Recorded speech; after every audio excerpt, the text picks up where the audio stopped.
The Dave Hooker Show, represented by Banks & Jones, Tennessee's trial attorney. Play to win, banksjones.com. The Dave Hooker Show. A presentation of Off the Hook Sports. Objective insight, expertise, top guests. Available on YouTube, Apple, Spotify, and the Off the Hook Sports app. Download now for free. Also available on offthehooksports.com. I compute and obey. Now to Dave Hooker. Ready. All right, here we go. Loaded on the program today. College football playoff rankings are out. We shall discuss Joe Milton and a bowl game or not, maybe. We'll discuss best place for the Vols to go bowling, as I'm pretty decent at projecting these things back in the day when it was college football committees, college bowl committees. Jimmy Hyams is incredible as well. It's different now. The SEC assigns it, but we should be able to give you a good idea where Tennessee goes bowling, maybe some teams that you want to root for or against that could affect Tennessee's bowl destination. Also, a lot of transfers are entering the portal. We will get to portal talk later in the program. And I talked to Jacob Warren and Cooper Mays about if they could go back and replay a game from this 8-4 season, what would it be? So looking forward to that. Also, this day in ball history, and Bobby Petrino has this new deal where he can now coach for Arkansas again. The best part about it, it's really not the cash, Caleb. It's the fact that he gets access to all the motorcycle riding trails that are governed by the state of Arkansas. A lot of people don't know that, but he's gone from a street biker to a dirt biker. So he wants to be able to get on all that land out there for the national parks. Never thought about that. So you're saying Texas has stricter regulations on motorcyclists? I don't know. I guess it depends if you got somebody in that seat behind you that I don't like saying the word to. Your thoughts? Jimmy Hyams joins us each and every Wednesday, and we love that. Man, Bobby Petrino, not even penicillin can kill him. He just seems to hang around and hang around. He was in the news as one of the top coaches when you and I started working together back in the early 2000s. You know, I think a lot of dirt was dug up when he was on a motorcycle last time, right? That's pretty good. That's pretty good. I got a lot of things I want to get to with you, but first, what do you make of him just being a part of the SEC again? For those that don't remember, he was kind of ahead of his time coach, I thought, from a pro set standpoint. I thought he brought the pro style of offense to college, and it operated at an efficient level. And then you have the motorcycle incident where he has a lady on the back seat. Do you think the SEC deep down would just like for him to go ahead and retire? They might, but they don't have a whole lot of say in that either. I mean, and here's the thing. Maybe Arkansas is getting a much more mature Bobby Petrino. I don't know of any incidents that occurred at Texas A&M this past year. Now, he's been at a lot of jobs where he left on bad terms, whether it was the Atlanta Falcons or Arkansas, who knows. And I think him being immature contributed to that. I think his ego got in the way as well. I also think he's a terrific offensive mind and play caller. That's what Arkansas needs. Now, what kind of weapons will he have at Arkansas? I don't know. But it is kind of ironic that he would end up going to Arkansas. Obviously not to A&M, so what? But going back to the place where he was fired. Dave, I think his 2 years there, he was like 21-5, and he had him in the top 10. I mean, they were going great guns when he was there. And now, can he recapture that? Probably not to that extent, but I do think he's a really good offensive mind and play caller. And having said that, I didn't notice a lot of his footprints at A&M, but maybe that was because Connor Wegman got hurt early. Maybe if Wegman had been there the whole time, we might have seen a much better A&M offense. Well, let's go ahead and get to it right now, as we're going to talk about the Vols and their bowl destination with Jimmy Hyams and Caleb Calhoun. I'm Dave Hooker, and this is somewhat of a subjective question, but I'm going to ask it anyway, and also ask you for the news aspect of it if we can, Jimmy, in terms of what you think will actually happen. It is today's tough question. Today's tough question. Take a side. Take a stand. The Dave Hooker Show, a presentation of offthehooksports.com. All right, Jimmy, I'm having trouble seeing anything but Gator Bowl. And I've tried to dig into that. And I heard you on Sunday morning I believe it was, you were in I'm sorry, I forget the name of the show. You did a fantastic job, though, with Tim Irwin. I listened to over an hour. Sunday Sports Sound-Off. Yeah, Sunday Sports Sound-Off. And you seem to think Gator Bowl as well. Why do you think Gator Bowl is the eventual destination? Yeah, I think if you look at the pecking order, there are 5 teams in the SEC ahead of Tennessee. 1 is going to go to the college football playoff. I don't think 2 will. I think a couple go to New Year's Six Bowl. The Florida Citrus Bowl has the next pick. Tampa is a more revered bowl than the Gator Bowl. And so with those 5 teams ahead of Tennessee, I think Tennessee's likely to go to the Gator Bowl. And I think there was the Gator Bowl, Jeremy Pruitt's, first or second year, whatever it was. Second year. So second year. So I think that's their likely destination. I think it's probably a good spot for them because they do like to recruit Florida. Now, if I had my druthers, I like Tampa a lot more than Jacksonville. I do.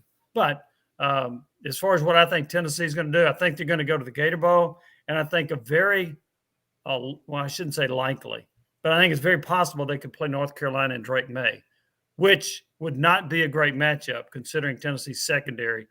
However, Drake May could opt out of the game, which makes it a little bit more inviting. That's true. He could. He has strong ties to North Carolina. Today's tough question brought to you by Andy Mason, Andy Mason Real Estate.com. Best service, best prices in the biz. He'll take care of you. Over 40 years of experience right there in East Tennessee. Andy Mason Real Estate.com. It used to be you'd go into the championship weekend rooting for teams to affect bowl status, and you could have, theoretically, I guess you could have 0 SEC teams make the college football playoff. You could have 1 or you could have 2. Do you see any scenario in which the Vols go up from Gator? I guess it's possible they could go to Tampa, which used to be the Outback Bowl. Now they're the Relive Quest. I don't see them going anywhere above that. And one thing might happen is, for example, LSU might say, we'd rather go to a Texas Bowl because we recruit the state of Texas rather than go to a Florida Bowl where they don't recruit as much. So it's possible that could play its way out. I don't think it will, but to your question, it is possible Tennessee could get to Tampa. That would be the highest rung that they could reach. So they're not getting into the Citrus Bowl I don't see any circumstance. As far as the flip-in, I know Caleb was going to jump in there, but as far as the flip-in, could they potentially fall past the Gator Bowl? They could. And that fall to me would be the Music City Bowl in Nashville. So it is possible they could end up there. I heard somebody say Liberty Bowl. I don't think there's any chance they go to the Liberty Bowl. But I do think they could end up in the Music City Bowl. Now, they've been to the Music City Bowl more recently than they have been to the Gator Bowl. And folks in the bowls are conscious of that. But also, and you alluded to this earlier, there's a pool of about 5 bowl games, and the SEC basically sets up those matchups. So what Tennessee will do is they'll say, this is our preference. We want to go to Bowl A, then our next preference is Bowl B, and then it's Bowl C. And then the SEC takes it under consideration, but then they put together what they think are the best matchups. They also consider what bowl game you have been to most recently, and they try to avoid that. But could they fall to the Music City Bowl in Nashville? Yes, they could. Yeesh. Caleb, no offense. I know you're a Memphis guy, Caleb, and I don't mean this to sound mean, but the Music City Bowl in my mind has almost dropped to Liberty Bowl levels. It just has no appeal to me. Sorry, Caleb, Memphis. Well, it's actually funny. It's funny you say that because, historically, the Liberty Bowl was above the Music City Bowl because it was more historic. Mm-hmm. But, you're right, Music City Bowl then kind of surpassed it for a while. But it's Jimmy, I wanted to get to – see, I think Tampa's actually likely for Tennessee more than Jacksonville because let's break this down for a minute. Okay. Both SEC title play teams this weekend, they're both going to New Year's Six Bowls, right? Yes. Okay. They're both going. Or the college football playoff for New Year's Six, yes. Yeah. Okay. Yeah, one's going to the college football playoff, the other's going to a New Year's Six. We Okay. could probably bet that. Safest bet if Georgia beats Alabama. We know Georgia's going and Alabama's in a New Year's Six. On top of that, Missouri or Ole Miss is also going to a New Year's Six, right? Very possible. Okay, so we're talking Georgia, Alabama, and Missouri all in. And then at that point, Ole Miss or Missouri goes to a oh, you're right. It is Tampa. I did the math wrong in my head. For some reason, I thought Tampa was the fifth bowl option. I can't count because I'm thinking a college football playoff, 2 New Year's Six bowls, and then the Capital One Bowl. But if I'm doing my math right, that's the fifth. But you're saying there are 5 teams ahead of Tennessee. So you're right. Yeah. So LSU. Yeah. So, for example, under your has to get- scenario, Ole Miss could end up going to the Citrus Bowl, and LSU could go to Tampa, Right. and that okay. puts Tennessee in the Gator Bowl. Which makes sense. Do you think there's any look at the fact that Tennessee was most recently in the Gator Bowl that might work in Tennessee's favor to maybe go to Tampa? No, I don't think so. What would work in their favor, I think, is if LSU said we would prefer to play in a Houston Bowl because that's the state we recruit. That could play in their favor if LSU has a strong desire to play closer to home and in a state that it recruits more heavily than Florida. So I think that could work in their favor if that were to occur. So that's why I think it's possible that Tennessee could end up at Tampa. But I think LSU would kind of be the key in that regard. So one thing to consider. Go ahead, Kevin. Sorry, I just wanted to squeeze this in real quick too. One thing to consider is obviously these invites oftentimes come through fan support. That's the reason in 2001 Tennessee did not get the Orange Bowl invite and Florida did, because Tennessee had nobody show up for the Fiesta Bowl matchup with Nebraska. Guys, I got to be honest. I don't think Tennessee's going to have a lot of people showing up for its bowl game this year because a lot of fans aren't as happy about how the season played out as the way they did last year. Jimmy, what do you think about that? I think that Tennessee will not have as many as they went to the Orange Bowl, but I still think they will have a turnout that would be greater than most other teams that are going to be in the from the SEC. They'll have more people than Ole Miss. They'll have more people than LSU. And those are the 2 bowls we're talking about, right? We're not going into the New Year's Six because that doesn't matter. So I think Tennessee would have more fans than the other 2 schools, even though I do think it would be a drop-off from the Orange Bowl. That's interesting. Do you okay, so here's the way this used to work. For those that don't know, there were bowl committees, individual bowl committees, and like a higher tiered bowl would make their selection, and then the next would have their pick of an SEC, usually East or West school. But nevertheless, it kind of went down the chain. Nowadays, it's much more expedited. It's much more corporate, for lack of a better term, Jimmy, where the SEC just says, hey, this is where you're going. Historically, has that been good for the Vols, you think, or have they been so bad it's tough to tell recently? I don't know, Dave. I'm not sure if it's been good for them or not. I do think this. I do think that Tennessee typically has played at a higher bowl than the records suggest because the fans follow them. I mean, it was unbelievable in Jacksonville in Butch Jones's second year when they were like 6-6. There were thousands and thousands of Tennessee fans there. And then before the game, out in the parking lot, they established a vol walk for the players to walk. You remember that? I mean, do. So I think Tennessee has typically gotten the benefit of the doubt to play in a higher bowl because of their bowl turnout. Now, look, Caleb's right about the Fiesta Bowl years ago, but Tennessee's. I was at that game, Jimmy. Yeah. Oh, were you? Me and my wife, and I think we were the only people from Knoxville in the area. But I think, it depends on the situation and so forth. But I think that Tennessee would have, they would sell, I don't know, 8,000 to 10,000 tickets wherever they go, I think. But to say whether the SEC that's been beneficial to Tennessee, I don't know the answer to that. But I do think Tennessee's fan support has helped them get into bowls a little bit higher than the record suggests sometimes. Well, and that's basically what I was going to ask. Is that still a thing? That used to be, I'm sorry to jump in front of you, Caleb. I know you want to get in there. But when I was working with you, or even before that in the 90s, and I followed athletics closely, I knew that Tennessee would typically go to a slot better than they usually would because of their crowd and the road group that would show up. But I don't know that helps Tennessee as much as it did 20 years ago. I think it still helps. I think we've seen it in recent years. I mean, they were 6-6 under Jones and got to the Gator Bowl.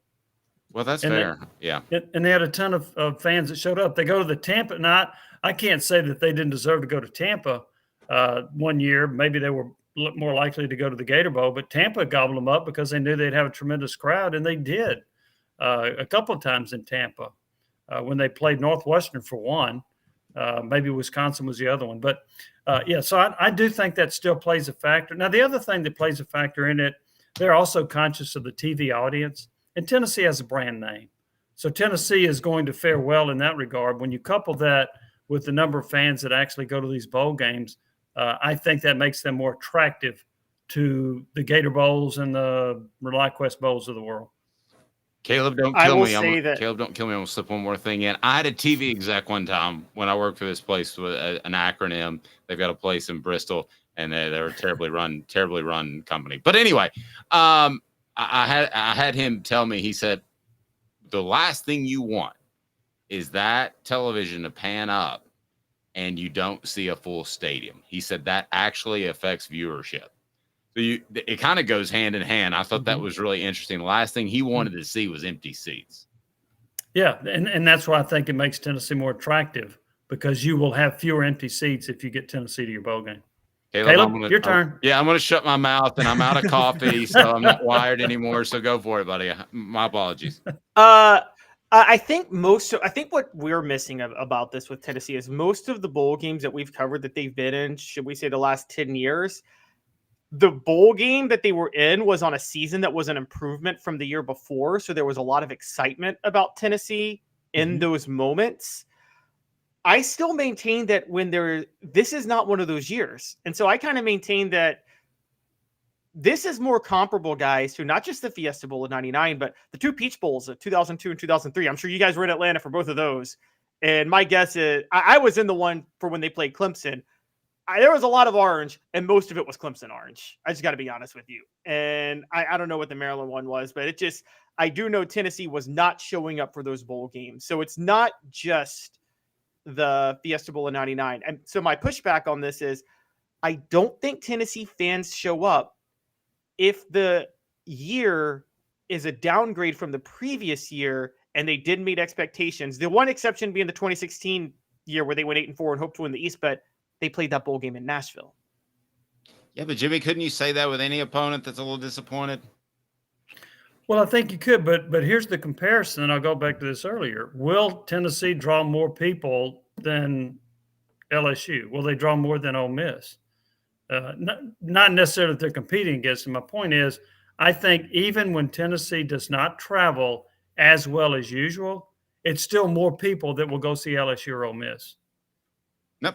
Good point. Portions of the program brought to you by Brainerd Golf Course and Brown Acres Golf Course. Jimmy, I can hook you up if you're in the Chattanooga area. Chattanooga's best public courses. Tee time is available now. Just click on that link below, and they will take care of you and get you out there doing something that I was just never able to do and finally gave up. Here we go. Caleb brought this up yesterday, and I gave him the look like, are you insane?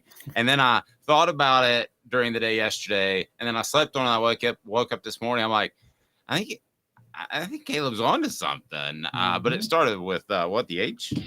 What the? What was he thinking? Release the hounds. The Dave Hooker Show. Keep cool. A presentation of offthehooksports.com. Jimmy, I'll just ask you, should Josh Heupel nudge Joe Milton to the NFL? You would have all of that bowl time, and I know Nico's going to get a lot of first-team snaps no matter what. He's probably going to play in the bowl game as well. But just to have a fresh start heading into 2024, I love Joe as much as the next guy. Caleb brought it up, so don't attack me on the message board. But if you're Josh Heupel, do you even consider sitting down with Joe Milton saying, yeah, I think you might be ready? Do you have that conversation? Does that even cross your mind, Jimmy? I don't think he will have that conversation with Joe Milton. And one reason is that regardless of the ups and downs of his career, he's been loyal to Tennessee. The other thing you don't want to do in quote nudging him is to say, you know what, I think you would be better going to the NFL. We don't need you in this bowl game. That's going to get out. Yes. If he says something like that, that'll get out. Now, would I go to Nico and play more snaps in a bowl game? I would, but I think you're treading in dangerous territory if you try to convince him not to play in the bowl game. Now, Milton may on his own decide, I don't want to play in the bowl game. I'm getting ready for the NFL. I don't know, but I would not have a conversation that says, hey, Joe, you need to look at the NFL. We're going to play Nico in this game. I wouldn't do that. That's what I thought too. Caleb? I think he might do that, but don't you think there are some backroom ways he could try to nudge Milton to go to the NFL? Like maybe, slip it to a trainer or an agent or somebody like that to say, hey, you need to let Joe know that his NFL chances are best if he opts out now. Maybe go to a couple of scouts, talk to them. I mean, doesn't Josh Heupel have connections? Caleb's so sneaky. Well, yeah, just give him some food poisoning so he can't play in a game. Or as John Adams likes to say, just shoot him in the leg. I mean,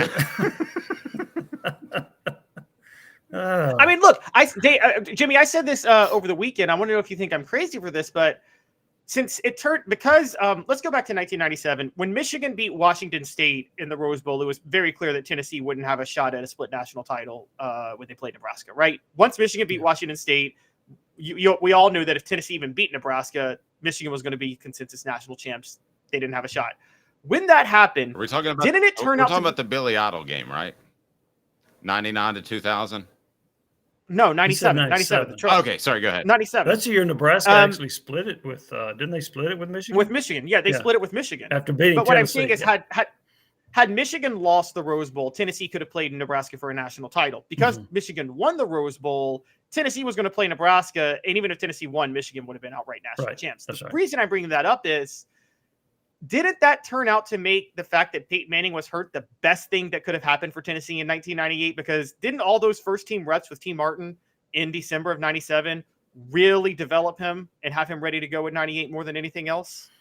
I think it helped him. Now, Manning did start the game. He didn't finish the game. T. Martin came in. And Caleb, as I recall, T. Martin led a touchdown drive late in the game, which gave him a lot of confidence going into the next year. Okay. But I'm one of these that thinks a lot of that stuff's overrated. From this standpoint, I keep hearing, well, if you get to a bowl game that's invaluable, all the practices you get, your team will be better next year. No, it's not. It depends on who's returning. Look, Tennessee just went to a bowl game, and they were better last year than this year. I went through a history of Tennessee and found as often as not, when they went to a bowl game the next year, they weren't as good, or when they didn't go to a bowl game the next year, they were better. I'm one that thinks the bowl practices are overrated. Now, could it have helped T. Martin? It might have. Maybe I think playing against Nebraska and leading a touchdown drive was probably more beneficial than anything because of the confidence that it gave him. So, yeah, and you could read that two ways. Yeah, Jimmy, also talking to players on that team, I don't know. I'm sure you remember Peyton Manning showed up on the David Letterman show with his knee that was about the size of a watermelon. So you knew he wasn't going to be immobile. I mean, you might as well have just called Nebraska and told them. And I can tell you the players on that team were disappointed they didn't just start T because of the injury. And I think when he went out there and played, they played harder. I'm not saying that Tennessee wins, but I think they play a much better game if T. Martin starts that game. Yeah, Manning it was a bursa sac injury that he suffered against Auburn in the SEC championship game. And yeah, he was immobile, but there's also the loyalty factor to Peyton Manning. He stayed another year, didn't have to. And so I think that they were kind of rewarding him. Look, I don't think Tennessee wins that game anyway because Nebraska just beat the hell out of them at the line of scrimmage. But could T. Martin have sparked a few things with the offense with his mobility, maybe surprised Nebraska because they didn't have a book on him? Yes, they probably would have scored more points with T. Martin. Don't think they'd have won, but they might have scored more points with him. As far as the bowl destination, a very interesting post on our message board, and it's brought to you in part by our friend Don Self. Customer service still matters. He's your State Farm agent in the greater Chattanooga area. They built their business and reputation on taking care of their customers.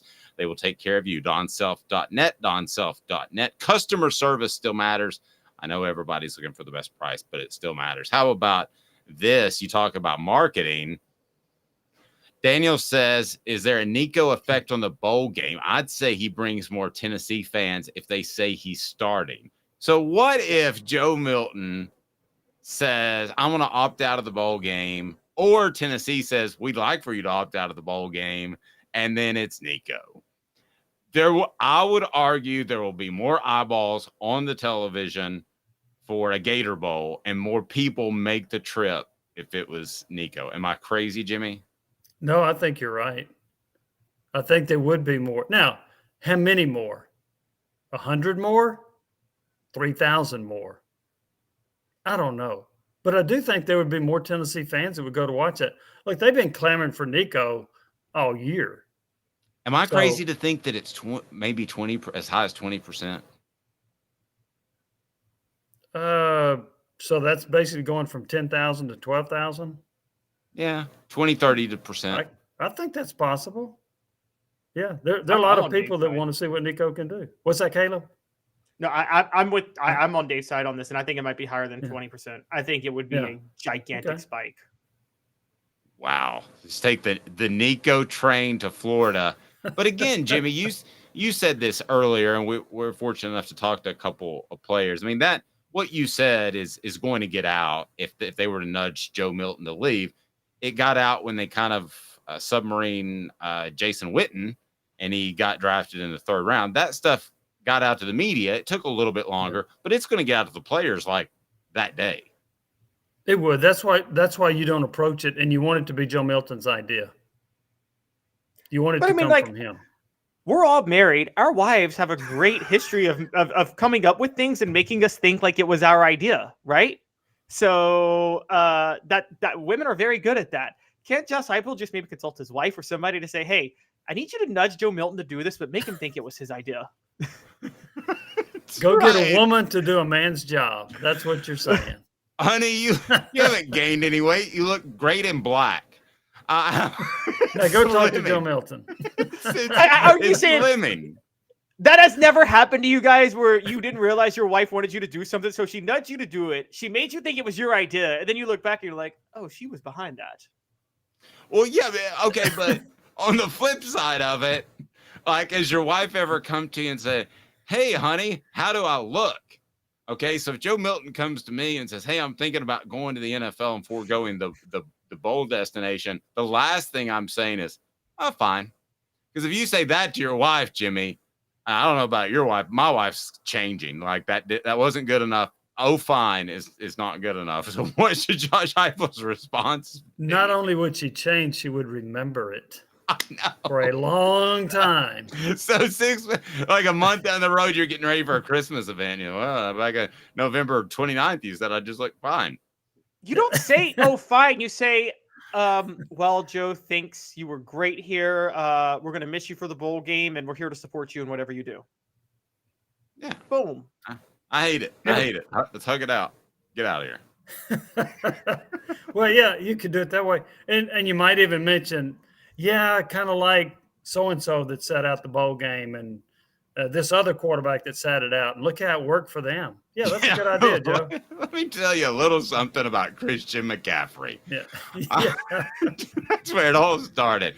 All right, Jimmy, great stuff as always. We look forward to your stuff at offthehooksports.com. And thank you, sir. Have a very blessed day. We appreciate the time. Thanks, guys. Always enjoy it. Y'all have a great day. Jimmy Hyams is great. A topic I didn't get a chance to get in with him because that was so much fun talking to him is some SEC portal talk and then the college football rankings as well. So the question I have for you, have you seen enough and you feel good enough about Nico that, hey, man, he's going to be a superstar? At the very least, he's going to be a top 4 quarterback in the SEC for 2 or 3 years.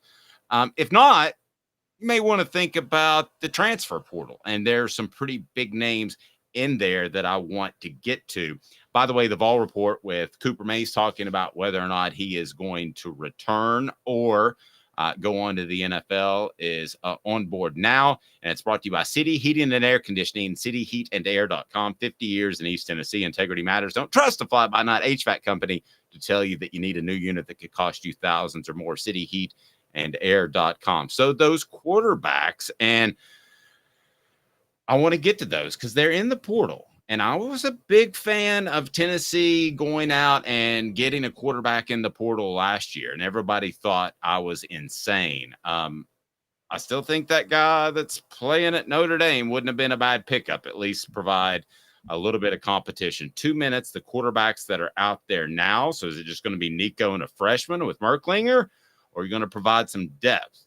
Shooting for depth. 2 minutes off the hook sports, and I'll tell you why.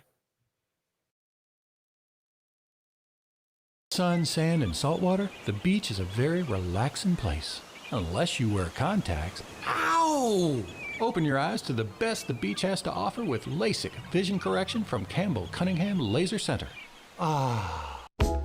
Sports Treasures in North Knoxville is one of the South's largest sports cards and memorabilia dealers, featuring over 10 million sports cards from vintage to modern. Sports Treasures carries a full line of hobby boxes, singles, autographed memorabilia, Tennessee Vol collectibles, fan cave decorations, and so much more. See a museum full of collectibles at Sports Treasures, 4819 North Broadway in Fountain City, and Sports Treasures on Facebook. Sports Treasures, where the real sports fan goes to shop.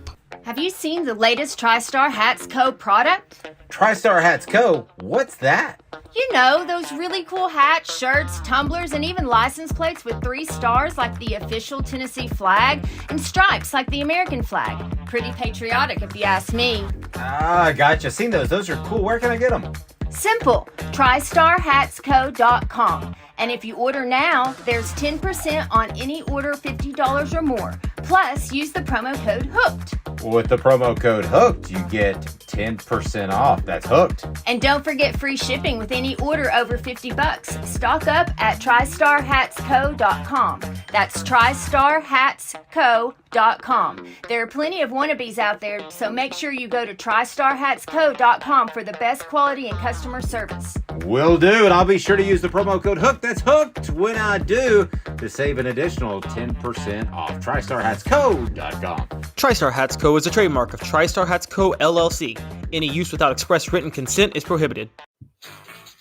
The Dave Hooker Show, represented by Banks & Jones, Tennessee's trial attorneys. Excuse me, Your Honor. Play to win, banksjones.com. Who's this guy? Hello, who is it? The Dave Hooker Show, Who? a presentation of Off the Hook Sports. What? YouTube, Apple, Spotify, and the free Off the Hook Sports app. Back to Dave Hooker. New rejoin's going to make me think of Marissa Tomei a lot, which isn't bad. My cousin Benny, thumbs up, thumbs down, Caleb. Never watched My Cousin Vinny. Oh my gosh. Sorry. Top Gun Sorry, Maverick, thumbs up, thumbs down. Oh, I hate both Top Guns. I think they're terrible. I'm hurt. I think they're awful. Yeah, very, very, very, very hurt. The program represented by Banks & Jones, Tennessee's trial attorneys. Play to win, banksjones.com. Why Banks & Jones? Other lawyers say they'll go to trial. They won't. They'll settle and settle for less. Banks & Jones, ready to go to trial for you. Truly, Tennessee's trial attorneys. Why settle? Banks & Jones, led by T. Scott Jones, banksjones.com. All right, so we talked about whether or not Tennessee should nudge Joe Milton towards the NFL. Well, there are players that they should nudge towards Tennessee with the transfer portal. And let's start with this. How would you grade Tennessee's transfer portal class as a whole, A to F, and the contributions that they were able to give this year? Now, I want to say that's an incomplete grade because we saw a flash from Dante Thornton at the end. He might be a great second-year player, not just a great first-year player that's ready to go. Maybe he didn't take it as seriously as McAllen Castles, who put on about 15 pounds of muscle in the offseason and looked like it. So how would you grade Tennessee's transfer portal before we get to some big names that people need to watch? How would you grade the transfer portals at this point? It's a C-, but it could go up to a B or an A. And the reason it's a C- is just because if Keenan Pili had stayed healthy, we might be talking differently about this, but Gabe Giuliani and Omar Norman Lott and John Campbell made it a passing grade. Those three. I give them a lot of credit. Dante Thornton was a D-, and it may not be his fault. He was hurt at the end of the year, but didn't deliver the way Tennessee wanted him to. Andre Carrick just straight up can't play. And so he was a disaster on the offensive line. I mean, I laugh because you're right. I'm not laughing at you at all. It's just the flat way in which you said it. I mean, yeah, to show, I don't understand how that happened, just for the record. I mean, it's not difficult to evaluate a guard if you've been doing that. Did anybody ask around and say, is anybody finding some holes in this guy's game as we evaluate him on tape? I mean, did that come up? Because I don't understand how you miss. I don't understand how you miss on a guard like that. Sorry, go ahead. No, it's okay. This is Josh Heupel's problem with the talent evaluation. I think Josh Heupel saw Texas. He played at Texas and was a 4-star coming out of high school, so he must be good, and I'm going to go after him. I don't think Josh Heupel is really spending that much time evaluating talent, and I think it's an issue. I mean, and by the way, Dave, to be fair, I think he's a great coach. I don't think Lane Kiffin spends that much time evaluating talent. He went straight for star ratings when he recruited that class at Tennessee in 2009 and did not care whether or not those players were good or had any character issues whatsoever. Bryce Brown was not the best player in college football that year. I just had a lot. You just gave me a light bulb moment. Yeah, I think you're right. I think he wanted Ed Orgeron to take care of all that. And Ed Orgeron did and could have and would have. And I think Tennessee would have been successful under Lane Kiffin. Let's bring some, but you're right. Talent evaluation, that was Ed's job. I mean, that was his department. I mean, you saw Bryce Brown. Did he really ever look like he would be the best running back in football? Well, I mean, he had a good 4-year run in the NFL. I mean, I thought he was good. He was okay. But I believe you're picking the wrong guy out of that group. You're talking about the 2010, 2009 signing class. Had more convicts than NFL players. Yeah, I mean, if you want to start talking about misses, let's throw a New Keese in there. Let's throw a Jansen Jackson in there. I mean, there are a lot of misses in that class. But 3 SEC quarterbacks enter the portal: Ken Seals, Will Rogers, Max Johnson. I'm not a big fan of Max Johnson, but I will tell you this. If you could go to Will Rogers and say, here's the deal. We need you to be the backup quarterback. You're going to possibly win a championship. You'll at least get in the college football playoff. Check and see how much eligibility, if you don't mind, Will Rogers has left.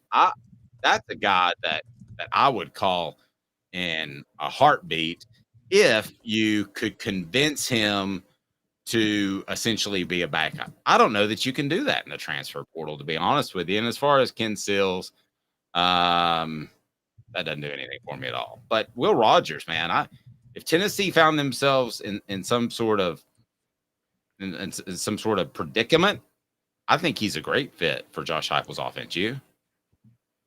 I actually disagree. I actually believe in Ken Seals more than Will Rogers. Okay. Will Rogers, but you don't hate Will Rogers in the offense, though, right? You can say you hate it. That's fine. I kind of do. Okay. But look, I think to play in Josh Heupel's offense now, not when he was at UCF, because Dylan Gabriel and Mackenzie Milton, like, you're playing in the AAC, but in the SEC, you have to have at least above average arm strength. There's not, what I mean by that is, Dave, a quarterback can have below average arm strength and be good. There's a base level, but Josh Heupel's offense is not the offense where that can be the case. I don't even think Peyton Manning could play that well in Josh Heupel's offense. I don't think he has the arm strength to do it. Tom Brady couldn't play that well in Josh Heupel's offense. He doesn't have the arm strength to do it. I think arm strength is a very, very crucial element in Josh Heupel's offense. And Will Rogers has below average arm strength. Max Johnson has way below average arm strength. He's just deadly accurate. I think Ken Seals is the one with the best arm, the strongest arm of the three. Okay. And he actually had stronger arm. We're going to disagree respectfully on the Peyton Manning and Brady thing. I think that they actually had good arm strength. I think that that was overshadowed by other better aspects of their game. But nevertheless, what I want to ask you moving forward with Tennessee is there a quarterback that you on the message board that you would take? What quarterbacks would you take over Nico next year? So you're talking about 1 year. So Carson Beck or What other great – it was a down year of quarterbacks for the SEC, but is there a guy that – I mean, like if this is last year, you would take Bryce Young for a year over – right?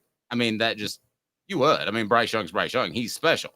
No, Caleb may disagree with me. All right, so let me just ask you, is there any quarterback that if he said, listen, here's the deal, Nico is my best friend, and he said that I could play ahead of him for 1 year and everything's good to go.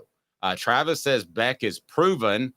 Yeah, I think he's more proven, but I can't think of anybody besides Carson Beck. Who am I missing that you could even make the argument for? Go ahead.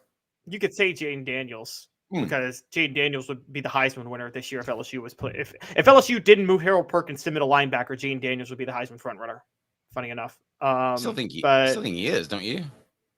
But I think Bo Nix is right now. Okay, but not to get sidetracked. All right, would you take Jaden Daniels if he called and said, I've always wanted to learn how to go fishing in a river, and I've done my research, and the Tennessee River is the easiest river to learn how to fish on, and that's the river I want to go to, and I've already called Nico, and Nico said, that's fine. You can start ahead of me. How does that sound? Just for a year, though. Would you take Jaden Daniels for a year over?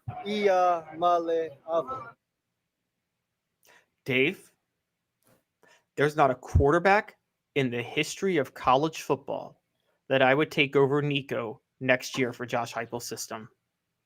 Damn, I have to agree with you. And here's the reason why. Because the excitement behind it, the content. I mean, it's not going to get any better for us. I mean, he's either going to go out there and be a star or he's going to flop. I have a lot of doubt that he's just going to be a middle of the pack kid, a guy that's 5th or 6th in the SEC quarterback ratings. That's the least likely to me. He's either going to go out there and he's going to be incredible, or he's going to go out there and try to do too much. So don't just amen Caleb, amen me. There's not a quarterback in the SEC, and I'm sure as hell not taking Bo. No. I didn't say the SEC. I said the history of college football, who I think would be better. Okay, for Josh well, that's Heupel. a little insane. No, it's not. I've told you, this is Tim Tebow going. Okay, when Tim Tebow went to Florida in 2006, you and the rest of the world knew that was a scary moment because that was there. You knew immediately that was a guy built in a lab for Urban Meyer's spread offense, wasn't he? Yes, no doubt about it. Yeah. Even before he started a game, would you have thought, if you were asked, before you knew anything about him, you were told you can pick any quarterback in college football history to run this offense, you take Tim Tebow before you ever saw him play a game, right? In Urban Meyer's spread, because you just knew how good he was, how perfect of a fit he was. Yeah, and like Nico, I like the things I hear off the field. Nico's a heck of a competitor, puts a bad throw behind him immediately, is a snap and clear type of guy. With Tebow, you heard that he could, squat more than the nose guard on his team, that was deeply religious and a leader. So with all those, yeah. I mean, listen, if you could give me any other quarterback and everything's copacetic, everybody's getting along, any other quarterback in the nation, and no, the reason we're talking about this is to have fun. It's not, there's nothing happening. Nico's not leaving, and Jaden Daniels isn't coming to Tennessee, but I would take Jaden Daniels. SEC football says, what about Lamar Jackson in this offense? No, because deep ball accuracy is a big deal, and Lamar Jackson has no deep ball accuracy whatsoever. It's gotten a lot. Throws a deep ball. I agree. It's gotten a lot better, but I don't think he's a perfect fit. He'd be a better fit now than he would have been in college. Probably, you're right. If Tennessee is going to focus on transfer, so let's to get to the question about transfer quarterbacks, because Ken Seals, the other one that would be a good fit in the offense, Dave, is Will Howard of Kansas State. Who's transferring. I think he'd actually fit in the offense. He's 6'5", 235 and mobile. He's perfect, and he's in the portal. I'd spend all my time on offensive line and cornerbacks, though. And there are a couple offensive linemen in the transfer portal right now, including. By the way, let me close this out. Derek says, I'd take Mike Vick over Nico all day. I'd be concerned. I've seen Mike Vick play in person. He doesn't process incredibly quickly, and it was about him just running around. So I would respectfully disagree. He's only 5'11". You need to be 6'5", and you need to be tall in Josh Heupel's offense too. And then we had an Eric Crouch notation. No, not deep ball accuracy. Eric Crouch wasn't accurate. And for the record, Eric Crouch wasn't even the best quarterback to run the triple option. That would have been Tommy Frazier. who came Crouch. And I would take Vince Young over Vic, just for the record. I would for this offense. Okay. Oh, for so this go ahead. offense? There are other guys in the portal. Who else we got in the portal that Tennessee should keep an eye on? So there are 2 Western Kentucky transfers at offensive line that I think they should target. Because, Dave, I think you and I both come around. Your best transfers are guys that are at smaller schools that played really well and are looking to try their hand at big-time football now. Amen, brother. I've learned a lot about NIL. In a year, I've learned that, and I've learned pay your current players. Cooper Mays. Yes, exactly. If the NIL boosters should spend a lot of money on 2 transfers, Vincent Murphy and Wes Dorsey, both out of Western Kentucky. Vincent Murphy is the best offensive lineman in the transfer portal right now. And you can By the way, how are you so ahead? Because the portal doesn't open until December the 4th. Caleb's bringing knowledge. How are you hearing about these cats they've already entered. The portal doesn't, when the portal opens, that's when you can't contact, but you can enter whenever the heck you want. And so they're entering the portal. Vincent Murphy's the best one in the portal. Wes Dorsey is only a 3-star, but emerged as a starter this year and played really well down the stretch. He's from Knoxville, and he's a tackle. And Tennessee needs a tackle. Call him. So call him right now, right? You may not even have to open up the checkbook for him, honestly. Because he's only listed as a 3-star, but he's listed as a top 10 offensive lineman in the portal right now on 3. I mean, I say go for him. And now Vincent Murphy might have to open the checkbook up a little bit. Now on defense. Hey, and by the way, be aggressive. It's not breaking the rules, to my knowledge, for a player to contact another player via social media. I got zero problem with Nico reaching out and saying, hey, you may have heard of me. My name's Nico.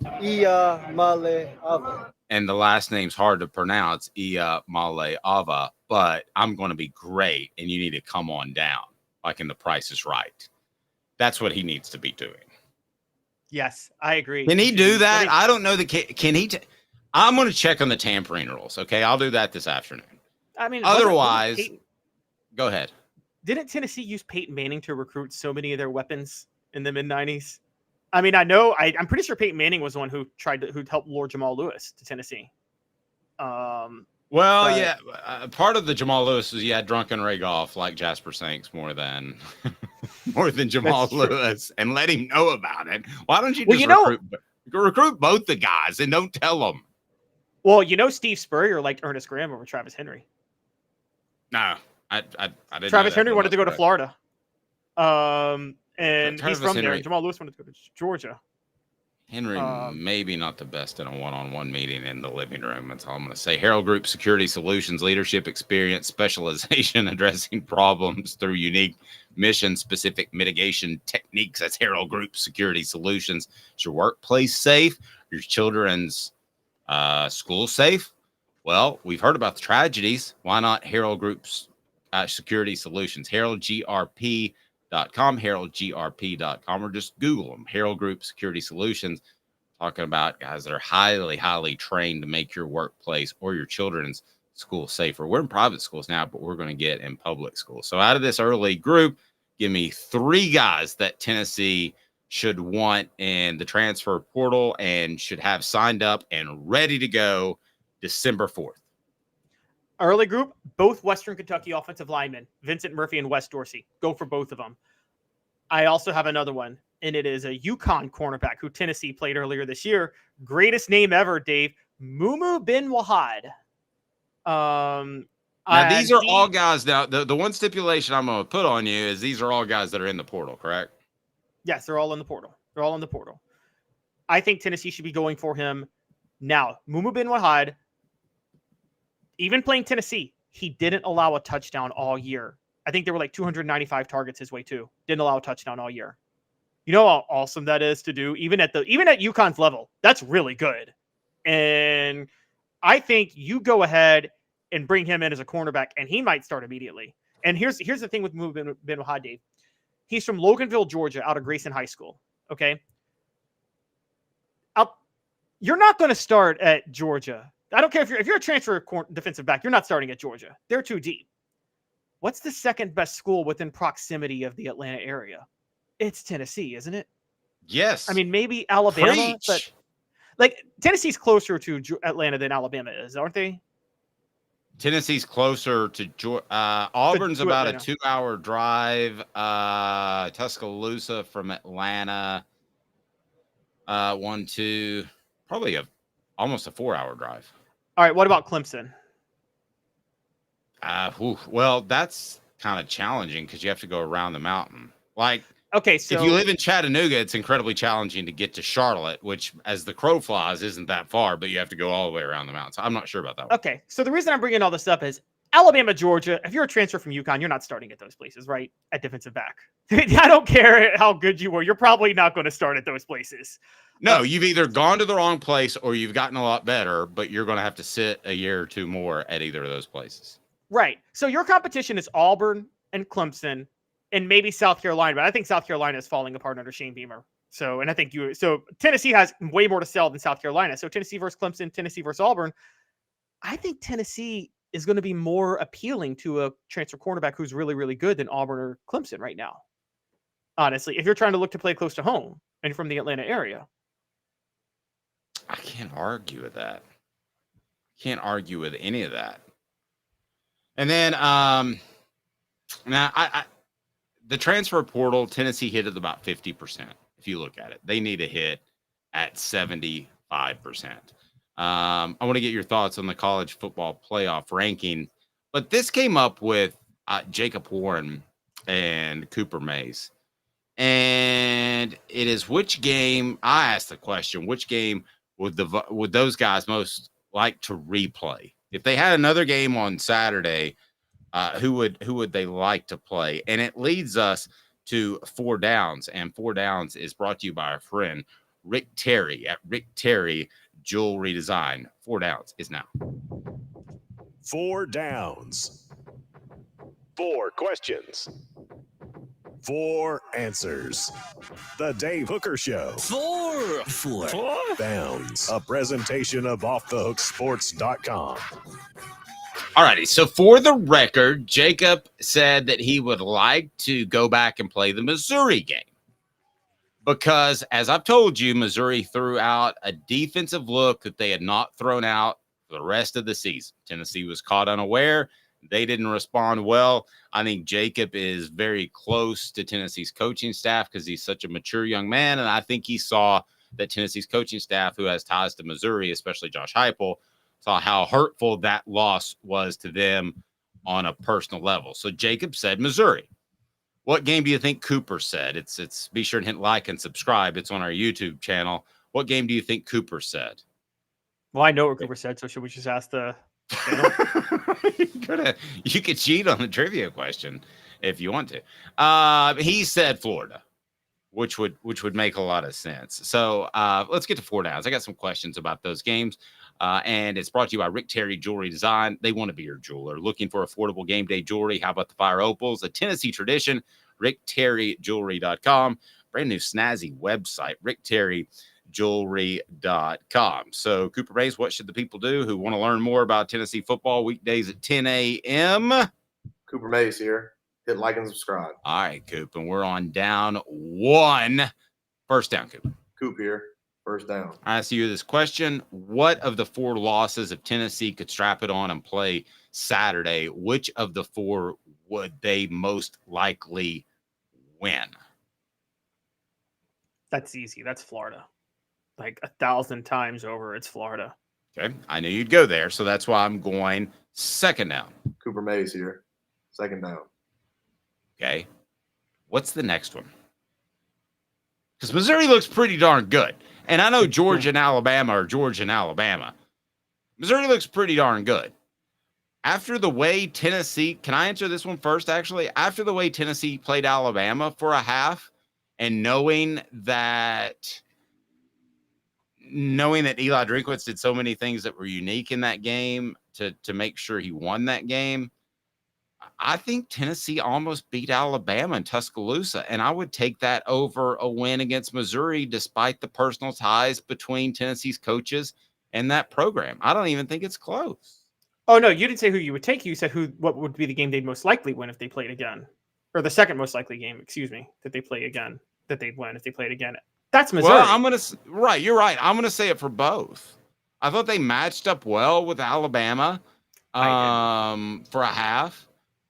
Missouri, I would think, is going to try to pull everything out of the toolbox. I don't know. I just like the way Tennessee played Alabama. And at the time, there was so much to play for, kind of going in a lot of directions. But what do you think? Which game do you think they're most likely to win out of the group?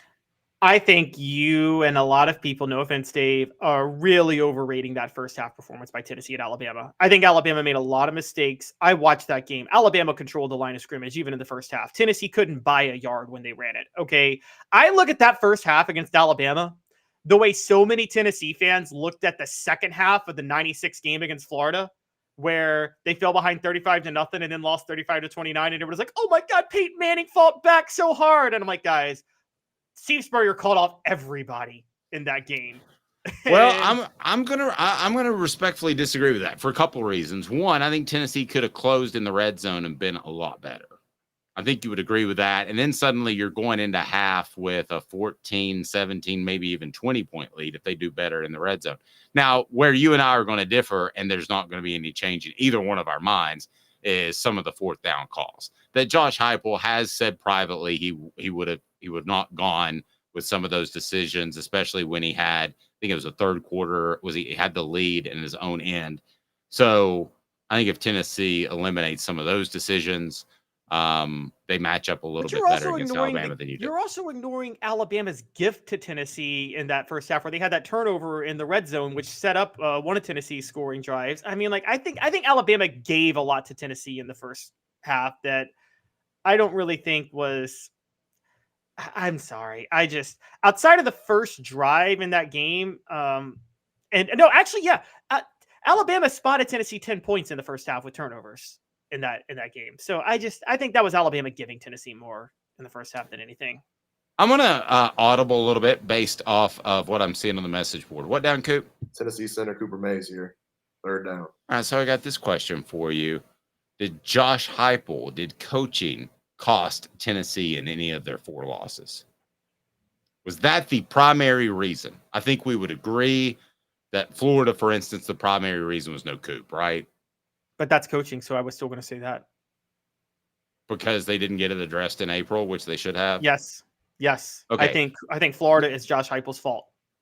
Okay, give me a flyer on that, because I think there was at least enough ambiguity and uncertainty about the potential injury earlier in the summer where I understand the decision. I'm saying I agree with it, and obviously in retrospect it was wrong. But give me a game where on-field coaching during the game cost Tennessee in one of their 4 losses. Or is there one? SEC football says Bama for sure. No, I don't. It's not on-field coaching. It's Bama for sure. They gave him the ball on the 35-yard line. Alabama gave Tennessee the ball in the red zone twice. And on that time that they got the ball on the 35-yard line, they threw an interception the next play. So you guys are acting like Alabama gave way more away in that game than Tennessee did.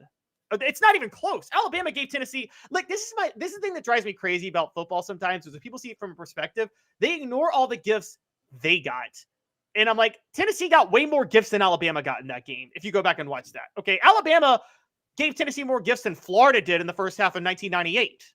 All right, it was that level of gifts. And y'all are missing a lot of stuff Alabama gave Tennessee in that one. Those are, again, Alabama dominated the line of scrimmage. That's what I watched the whole game. Tennessee couldn't run the ball at all. On-field coaching, I would say Missouri, but I wouldn't say it's Josh Heupel's fault, because on-field coaching was what you said. You acknowledged it. You said Josh Heupel was caught off guard by Eli Drinkwitz and the new game plan. Technically, that is on-field coaching. Now, do you blame Josh Heupel for getting that wrong? Yes. Maybe not. You do? Yeah, okay, you blame him for not being I ready for it? I blame him for not halftime adjustments. And just to let you know, you guys know you're hearing something that you probably haven't heard anywhere else. I was told by somebody within Tennessee's program that Missouri threw out a defense that was completely different than they had run all year. So continue. Some people may have not known that. No, yeah, what you told me made me believe on-field coaching. And you're right, in-game adjustments is a big deal, because wasn't it 13-7 at halftime, Dave? Yeah, still very doable. Yeah, if you do an adjustment, then there's no reason you shouldn't be able to. What does he do coming out in the start of the second half? He calls an option play with Joe Milton, which I thought made no sense. That killed their opening drive of the second half. And you know this Tennessee team is really dependent on momentum. And if it was actually this way with Hendon Hooker too, but it was worse with Joe Milton. If things spiral a little bit, they can spiral a lot for this offense because of the tempo and how things go. And it's kind of like deal in basketball. I remember the pressing and the up-tempo basketball Bruce Pearl played. It was fun to watch, but if it spiraled a little bit against Tennessee, like you remember that Sweet 16 game where they blew a 20-point lead to Ohio State because Ohio State just got a little bit of a run in the second half. If it spiraled, it spiraled a lot. Oh yeah, that was like they couldn't find the basket for the majority of the game. As far as Tennessee spiraling down, I'll give them a little bit of credit for not spiraling at times this season when at some point I think you have to give Josh Heupel some credit for we can argue the personnel decision over not playing Nico. But at some point, don't we have to give Josh Heupel credit for turning Joe Milton into a serviceable quarterback and one that had a great day on senior day against Vanderbilt? And I guess it depends on your perspective. I thought that Joe Milton had some serious issues before the season started. Caleb can back me on that. So what they ended up getting out of him, in my opinion, is about the best they could have gotten. Now, I would have played Nico right from the get. I said that from the get. But what they ended up getting, I don't know that it was going to get much better no matter what you do as a coach. So here's my question. Mm-hmm. Do you think that part of Joe Milton's issues, and this is a genuine question, do you think Heupel held him back more than he should have, or do you think he had to hold him back? Because there was a stat that came out yesterday. Joe Milton threw 3 times as many passes behind the line of scrimmage as any quarterback in any season ever under Josh Heupel this year. I think that's how limited he was. You think it was more about how limited he was? Yeah, I don't think this is a situation in 98 or 99 where T. Martin could have run 95% of the offense that Peyton Manning did, and they didn't let him because they realized they had a great defensive running game, so he ran about 50% of it. I don't think this is a situation where if Joe Milton had another year, the playbook would continue to open for him. I think that's what he did, and that's the best Josh Heupel could do. And I give Josh Heupel more credit than most for that because I just think there was a glass ceiling with Milton. It doesn't sound like it was a glass ceiling because he couldn't shatter it. It sounds like it was a rock solid, it was a 6-inch thick bulletproof glass ceiling. Is exactly what it was. But I felt like all season that I was ripping Joe, and I don't want to rip a young man, Caleb, but I mean you can back me. I mean that's how I felt from the get. I mean for those that want to feel a little bit better about things, there's always the Hemp House, the premier hemp dispensary online with a wide variety, great selection, and strict standards to ensure you only receive the best in CBD or Delta products. Go to Hemp House Chat with 2 T's, Hemp House Chat with 2 T's.com. Use the promo code HOOKED, get 10% off. Guys, I can't begin to tell you how much we appreciate you supporting our sponsor. We got a couple of calls in this past couple of weeks from advertisers who had said, man, your a group of listeners, viewers, they really react, and we appreciate that. They're all right down below. Support our sponsors. It means an awful lot. We greatly do appreciate that. This day in volunteer history, also Bobby Petrino back to the SEC, which is just bizarre. Hang tight with me. 2 minutes. He's Caleb Calhoun. I'm Dave Hooker, Off the Hook Sports.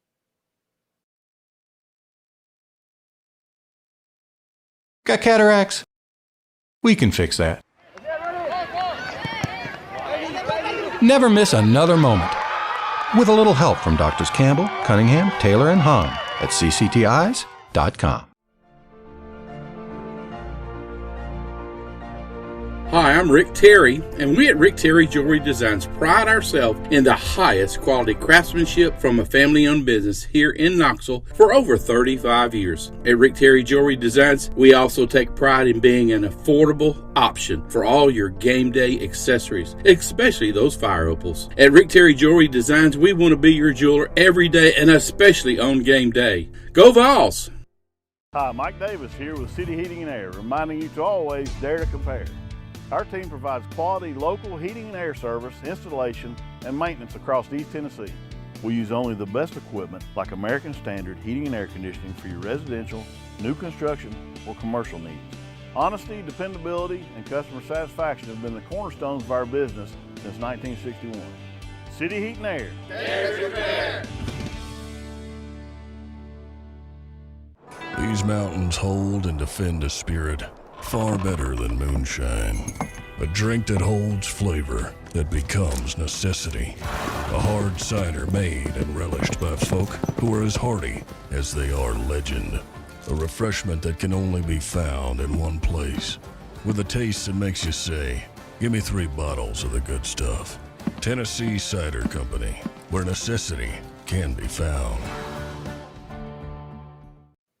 All SEC center Cooper Mays here. 4th down. Sorry, Coop, I forgot 4th down. Nico will be rated in the SEC at which spot at the end of 2024, Caleb? Will it be 1st, 2nd, 3rd, 4th, 5th, 6th? You tell me. Oh, it'll be 1st. We're going to be talking about Nico as a Heisman contender next year. Oh, my gosh. Here we go. Guys, that's a little much. It'll be top guys, 4. Buckle up. This is going to be a fun ride the next 2 years. I'm staking everything on Nico. And you know who else is, by the way? Josh Heupel. If Nico doesn't work out, Josh Heupel's in trouble. So I'm staking everything. I've told you, this is Tommy Frazier to Tom Osborne. This is Tim Tebow to Urban Meyer. I used to say Danny Warfel to Steve Spurrier, but you've kind of educated me on that pretty much any quarterback who was accurate could have run that system if they wanted to in the 90s. There was a point in my life where I could have. I mean, I could throw the ball 55 yards at one point. That's pretty much all you needed to do. And get hit when throwing it, right? Yeah, actually, when I could just throw it to general area, which is what Danny Werfel was asked to do. 54, by the way, was the Hooker. Because honestly, Rex Grossman was actually better than Werfel in the system, wasn't he? Looking back. I think Rex Grossman was a better all-around quarterback. But they just didn't have quite as much talent. They had uber talent at the receivers when Werfel was there. But sorry, Coop, I didn't mean to cut you short on 4 downs. Here we go. The Dave Hooker Show, represented by Banks & Jones, Tennessee's trial attorneys. Play to win, banksjones.com. You're listening to The Dave Hooker Show, a presentation of offthehooksports.com. The internet is full of pictures of each and every one of you. Available on YouTube, Apple, Spotify, and the Off the Hook Sports app. Download now for free. Is there nothing you people can't do? Also available on offthehooksports.com. You need to find these guys on Facebook as give them a follow because I'm really enjoying their stuff, and we're going to start I don't know what the teaming up maybe, but go to Vol Football History and follow that crew because they're going to start supplying us with some stuff that's pretty cool. So this day in Tennessee football history has to do with one of the coolest interviews that I've ever been a part of, and that was one Doug Atkins. It's brought to you today by our friends at Sports Treasures, carrying over 5 million sports treasures and so much more. Follow on Facebook for the best sports memorabilia daily updates. Go to facebook.com. Sports Treasures TN is where they are, and they had fantastic Cyber Monday deals. So this day in Tennessee sports history, November 29th, 1952, Tennessee tackle Doug Atkins intercepted and chugged through the sleet and snow for 33 yards, and the first of the Vols' 7 touchdowns at Dudley Field in Nashville. Only the Vanderbilt could have a Dudley Field. That came up with about 10 minutes gone in the first quarter. Vanderbilt wound up with a net yardage gain of 13 yards, all of them on the ground. Look at that passing attack. General Neyland used every member of the Vol traveling squad in the battle as the Vols won easily 46-0. That was also Neyland's last win as a head coach. Yeah, Doug Atkins, for those that don't know, so our younger viewers out there, and I see a couple out there, hit the like and subscribe button. He was Victor Wembanyama. He was that type of physical freak compared to everybody else he played. He literally would jump over offensive linemen at 260 pounds, which today, using inflation, would be about 320 pounds, or at least an Aaron Donald at 280, right? So he was about 260. Yeah. So he was, he was he was not a small defensive tackle, but he relied on quickness and athleticism. Victor Wembanyama, it was that type of guy. He was that type of transcendental player.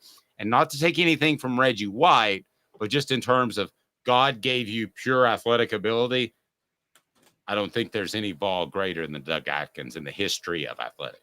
Well, it's also relative. It's the athletic ability against the competition of the time. This would have been like if you took Julius Peppers and put him in 1952. That was literally Doug Atkins. That was literally Doug Atkins. Yeah, there's some fair truth to that.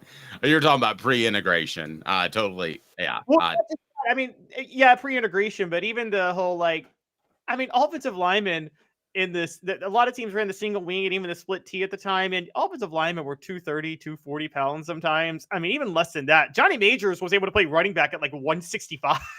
I think Philip Fulmer, this is even later than that. Philip Fulmer in the 80s was I want to say 220. You might want to go back and look at it. Maybe it was 240, but 70s, I want to right 70s. Yeah, that was late 70s. I want to say that he was 220. Doug Atkins was that type of player. Can I go down? Are you guys okay on the message board? And if I go down for a moment, by the way, weekdays at 10 a.m., hit like and subscribe. We're on Facebook, Twitter, OTH Sports Media, the Dave Hooker. You can also respond there, and we'll get to your answers. Can I go down the Uncle Dave's story path for a second? Sure. I interviewed Doug Atkins randomly. I was like, why doesn't anybody have him on? The interview lasted 40 minutes, and it took 3.5 hours to edit because I have never heard a man use a curse word as often as Doug Atkins did. Every other word. Fortunately, it was taped. And let's just say there were some very primitive views on women and minorities. And we'll just move on. Very old-fashioned views that I had to edit out. So out of 40 minutes, Caleb, how much do you think I really got? Actual minutes. I still remember. Out of a 40-minute interview, how much do you think I got by the time I did all the editing? And keep in mind, I never did editing after an interview because nobody cursed. I'm going to say 9. No, I ended up getting 26 minutes. Okay, but him and Al Wilson. Yeah, him and Al Wilson are the only ones that I had to go back and I can't air this. I got to take some of this stuff out. All right, so we've got plenty to get to, and that is the college football playoff. They're announced on Tuesday. Tennessee, not a factor, as we didn't think that they would be anywhere close to like last year. But would they have been a factor in a 12-team playoff? Who would you root for this upcoming weekend? Caleb, where was Tennessee on the college football playoff ranking? Tennessee was number 21. There'd be no path for them to a 12-team playoff. Yeah. Unless, like the Georgia Dome would have to fall in. Alabama and Georgia would both say we're not able to go to the college. There's no real way. But who Ole Miss would have to back out because the college football playoff has black players. I'm sorry. Yeah, maybe. When I look at this college football playoff, I'm going to say that I still think Michigan is the best team. I've been saying that for a couple weeks, and you admittedly said, and you were right, they haven't played anybody yet, and you were right. But I thought changed my tune on that. Yeah, but I just thought I thought Michigan was the best team, and it seems as if this whole NCAA scandal is helping them. Maybe that's what Josh Heupel needed to do at the end of the year, send some goober analyst like the guy at Michigan to scout out other teams. Maybe that was the key, because if you talk to Jim Harbaugh, it's like one incredibly positive. I watched his press conference yesterday, so he's back now because it was just for regular season games, and now we're into the postseason. And he said, who has it better than us? Nobody. And he's just all fired up. So is there a situation in which an off-field issue can galvanize a team? I'm trying to rack my brain. Has that happened in Tennessee football history? Do you remember one? Well, the reverse has happened, and I think the reverse could happen to Michigan. Are we sure Michigan doesn't have, and Tennessee knows this way too well, are we sure Michigan doesn't have 2 head coaches right now? See, you like the offensive line coach way more than me. I mean, I don't. No, he's the offensive coordinator. What I'm saying is this is but a he was an parallel offensive line coach. He was an offensive line coach, though, right? Yes, who became an offensive coordinator. And Michigan didn't start winning at this level or going to the playoff until he was promoted to offensive coordinator. The same way Johnny Majors didn't start winning until Fulmer was promoted to offensive coordinator. Now, I think you and I both agree that was more about timing because they just loaded up on talent in the late 80s, early 90s, didn't they, with the Carl Pickens? Yeah, but don't sell Phillip short of coaching them up, man. He took a lot of dudes that when I first saw that I thought had raw athletic ability that I didn't think would be key contributors because they look very, very raw. He took defensive linemen and turned them into offensive linemen. Fred Weary is a great example. Yeah, but I'm talking in the early 90s. There was no coaching of Alvin Harper. You didn't have to coach him. Oh, I meant specifically, I think Phillip Fulmer has made every offensive line he's been around considerably better. Well, yeah, Fulmer is a line coach, but he was already a line coach before he was promoted to offensive coordinator at Tennessee. Just like Sharon Moore was a line coach before he was promoted to offensive coordinator. And right. So what I'm saying I see the parallels you're drawing. And also, Jim Harbaugh was kind of Michigan's Johnny Majors, former player coming home, beloved, is out. This other guy wins against their key rivals in Ohio State and Penn State, the same way Fulmer beats Georgia and Florida. Jim Harbaugh comes back. I'm just saying we don't know if this splits the team at all, particularly because, Dave, we already know this. Also, another similarity, just like Jim Harbaugh, Johnny Majors, both rough to work with. Yeah, I was told and there's a lot of people that didn't like them. 2 names I was told by a scout recently. He said the head coach nobody wanted to work for that he's ever talked to in his life. One was Johnny Majors, who, I don't care that somebody says that. I love him to death. He's a guy called Coach, the only one. And the other, you want to guess? Was it Harbaugh? No, it was Lou Holtz. Oh, I could see that. Holtz. Nobody wanted to coach for him. It was like that was when you had no other offers. And you went to coach for Lou Holtz and Johnny Majors, according to this guy. That being said, when I look at this college football playoff, I do not see the huge monstrous distinction that I've seen in the past with usually in Alabama or Georgia being way better than everybody else. I think we're going to see close games. I think when 12 teams come, you're eventually going to see close games. They might have to grow into their own. And Caleb talking all this trash on Twitter about how the 12-team playoff is going to ruin the game of college football is absolutely insane. It'll make it good for us. It'll make it good for us for about 5 years, because for 5 years, smaller conferences are going to be like, I cannot wait to see my team in the playoff. They're going to do so good. Nobody talks like that. And then they're going to go to the playoff and they're going to get draxed. And eventually people are going to start to realize it doesn't really matter if my team makes the playoff. This is not going to be March Madness, guys. Just get used to it. It's not going to be like March Madness. Now, Dave, an interesting tidbit of the college football playoff. It's going to be like the week before March Madness where people, imagine if Tennessee was at 12 right now. Okay. And the argument was you went through an SEC schedule, but you have 3 losses, and somebody that went through a Pac-2 schedule has 2 losses. That week before is going to be tremendous. Yeah, but then I'm talking about schools like, okay, what the reason people are excited about this is they think that like the Tulanes and Liberties are going to be really exciting now because, Tulane and Liberty are going to get in next year. They're the top 2 non-Group of 5, non-power conference champions. They'll get automatic bids. So Tulane fans and Liberty fans will be spending the first 5 years really excited about getting in.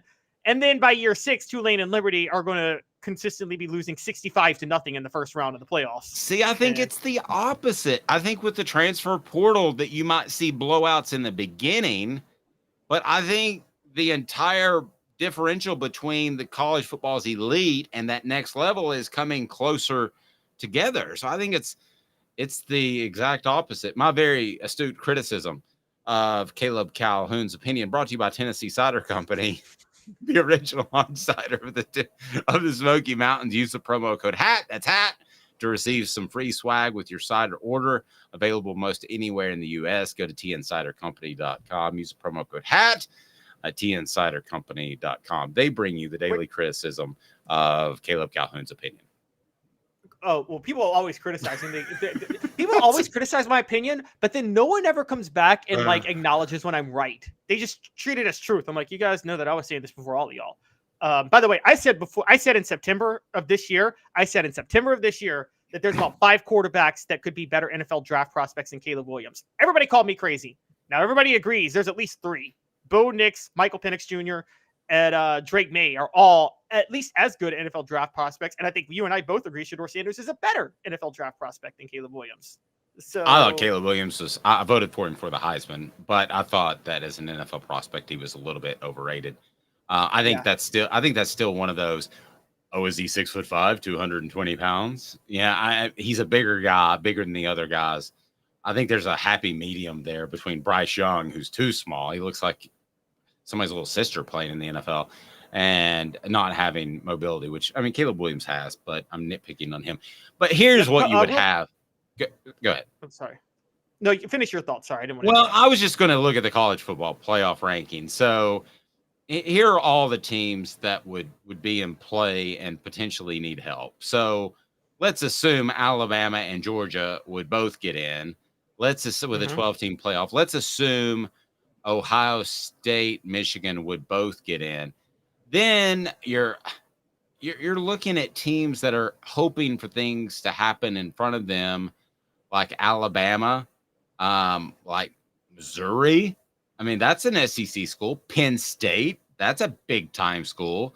And Ole Miss maybe could get into a 12-team playoff. Oklahoma looking for things to happen. LSU, Louisville, those are great storylines. We would be having the conversation from that 8 to 14 group who is most deserved of playing in the 12-team playoff. That's golden stuff. I just don't understand why you don't like that. Dave, there's another layer to this, though, and this is what's going to complicate it. There's 3 automatic bids that are going to be up to take next year, but who are all that will all be ranked below Louisville, because based on the conferences next year, 1 to 13, excuse me, not below Louisville, below LSU, 1 to 13, 12 of those 13 will be in the SEC or Big Ten next year. Florida State will be the one ACC team. Okay, so that's 3 automatic bids, and then below that, you've got to look at like Arizona, Liberty, and Tulane would be the other 3 automatic bids right now. So there's fewer spots to fight for than you think. Now, just this year specifically, Dave, one thing I wanted to ask you that kind of stands out to me about these rankings.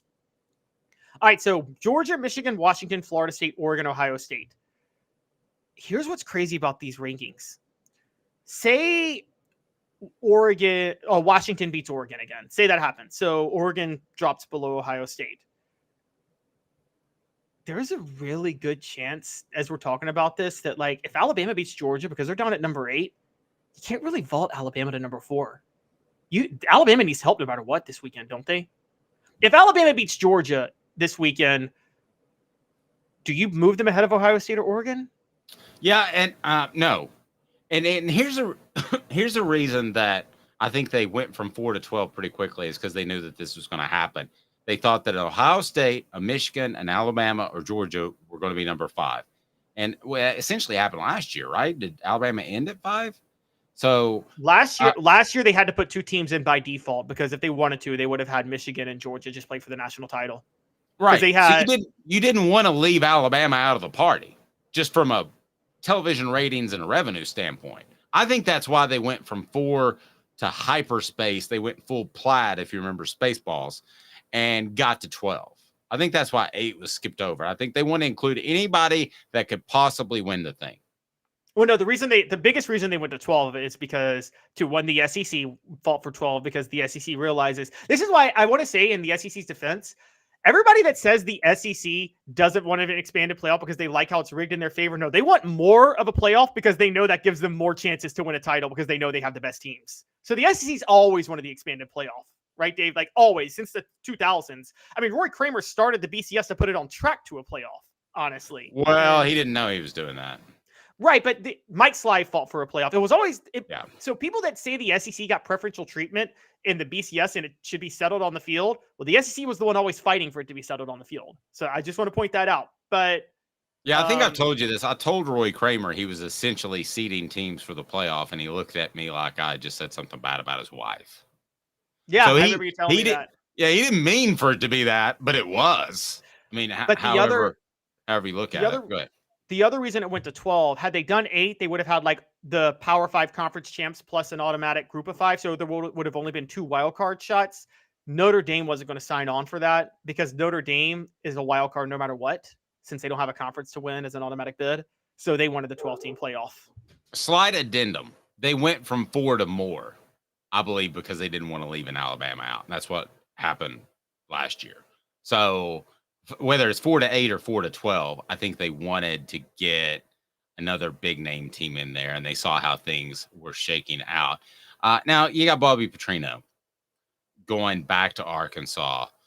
I Googled him, and I still see his picture of where he decided to get road rash on his face with a young lady who was sitting on the B seat behind him in a motorcycle accident. Oops. Is there anybody in Tennessee's history that you think Tennessee fans would be like, oh, yeah, he's back? Any coach be like, oh, yes, and this guy's back. I mean, I think David Cutcliffe was probably the best X's and O's coach that Tennessee's had, but you wouldn't take him over Josh Heupel, would you? No, there's nobody considering Tennessee's breakdown right now that they would wish was back, and that includes Lane Kiffin. But the difference is Bobby Petrino had the best on-field success of anybody at Arkansas.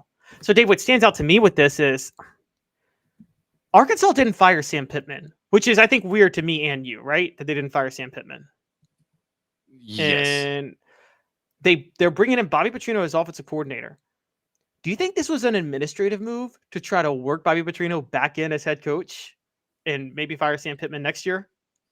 Yeah, I mean, they really seem to like him.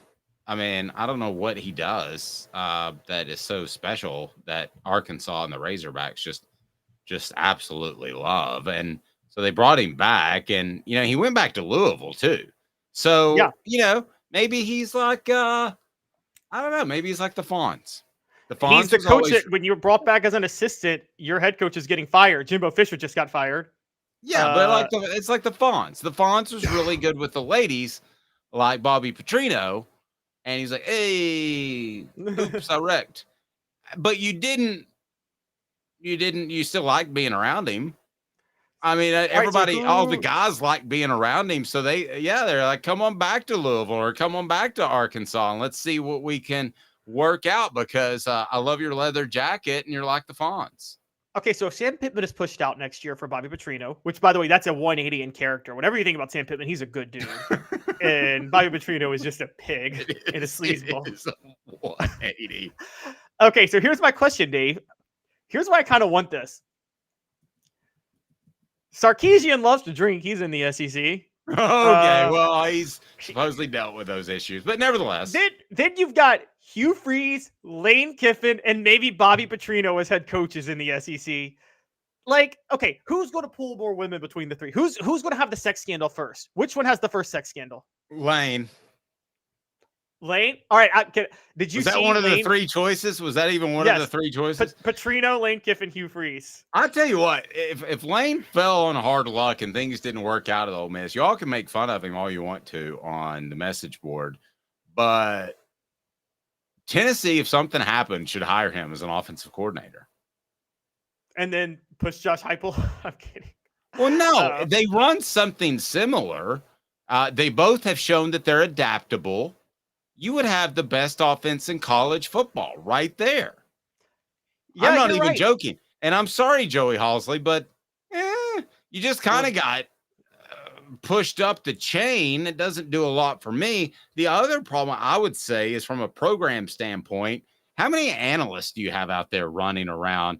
Alabama has like, I think 3 million last I counted. And why don't you have some analysts that are outside of your coaching tree? I mean, if you want to go to utsports.com, you can look and see who all is on there, but we're dealing with really, it sounds like it's got a bad connotation. It does. It's coaching inbreeding, but on the offensive side, because Heupel believes in his system so much, he doesn't want somebody to come in and offer a dissenting opinion.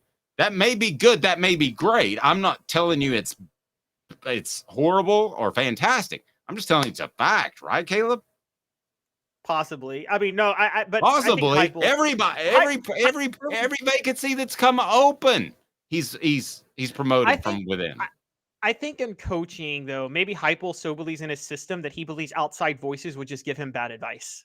And so I think he thinks it would make him question things. By the way, I got to show you this. Did you see Lane Kiffin on TikTok trolled himself for being into very, very young women the other day?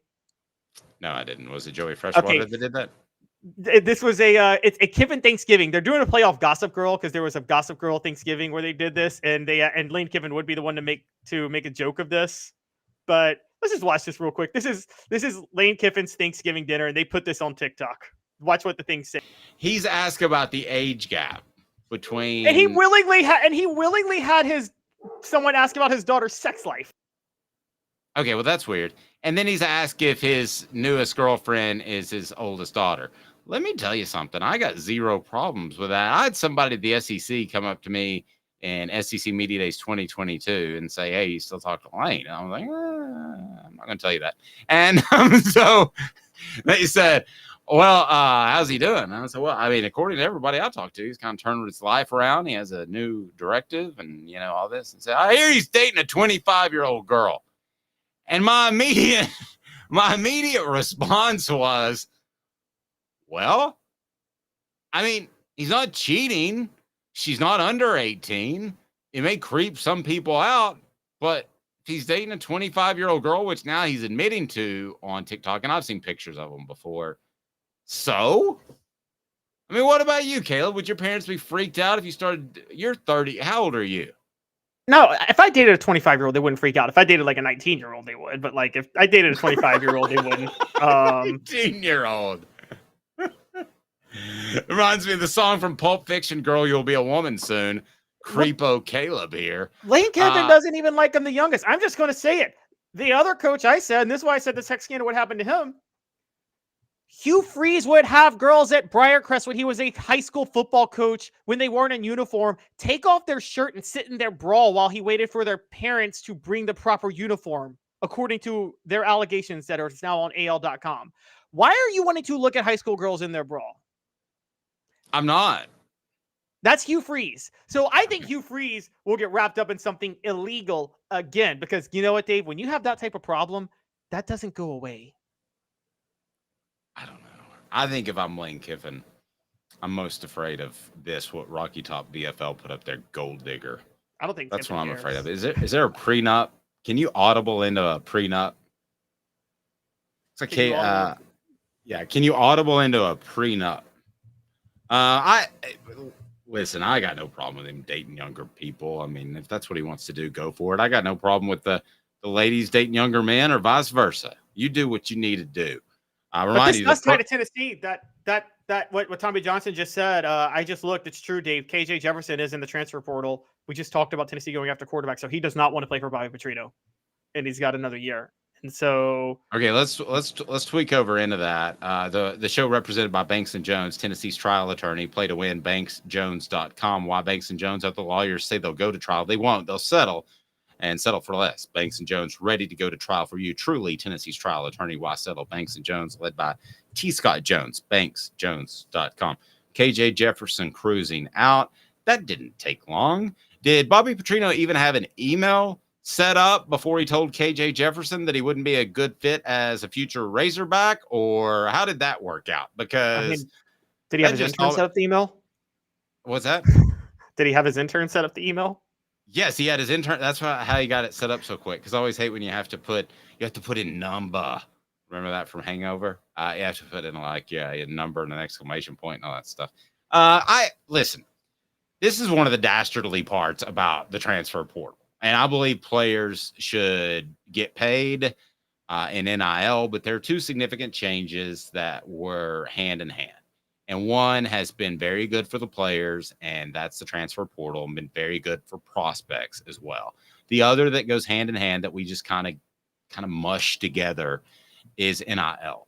There is no way in creation a guy as accomplished as KJ Jefferson, I'm sorry, there's no way that he should have to go to the transfer portal. But he has been told I guarantee you by Arkansas's coaches that he might not be the best fit moving forward in a Bobby Petrino offense. That's all you have to do.